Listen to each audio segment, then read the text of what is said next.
Good morning mga kasangkayan, maupay nga aga hayong tanan. Actually, it's already lunch time. So, happy lunch time. It's a very beautiful day today. Napakaganda, napaka-aliwalas ng sikat ng araw. Tingnan nyo naman ang kalangitan. So, update lang tayo.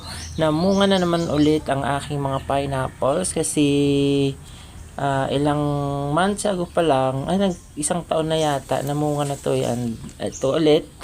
So ayan, lahat to may bunga, magkakasunod lang to, may mga bunga na, pero maliliit pa siya. Kung nakikita nyo, mga kulay pula pa.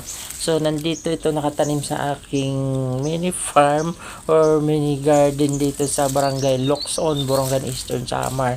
Ayan o, so I'm not sure kasi hindi rin ako nakakalimutan kong magbilang kung mga ilang buwan bago maani yung mga pineapple. So these are Hawaiian pineapples, maliban na lang doon sa nasa gilid, yun yung itry ko na itanim from crown, yung mga pinya na maliliit na ibinibenta sa Save More supermarket. So ayan, so kung kikita nyo, lahat dito, itong banda na to, lahat ng pineapples dito ay may mga bunga. So may pupuntahan tayo mamaya sa isang side, lahat naman doon wala pang bunga. Ayan o, diba? Pula pa sila. So medyo matagal-tagal pa yung iintay natin bago sila ma-harvest. Ayan o, magkasabay talaga sila ng bunga. Ito yung sinasabi ko na galing sa yung binili namin na maliliit na pinya from Save More. So puntahan naman natin banda dito kasi ito yung talagang malalaking pinya.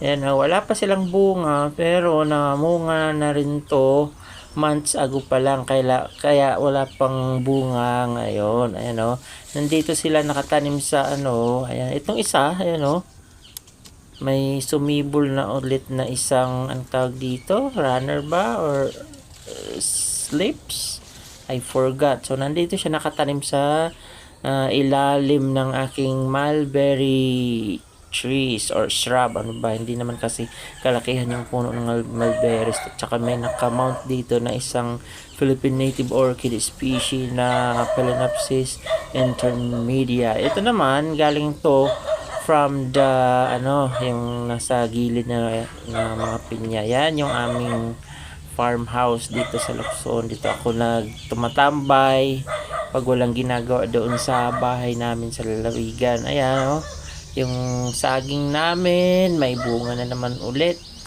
Kalimutan ko kung pangalan nito. Basta sa waray-waray ito yung lingkod ng saging. So yan na muna mga kasangkayan.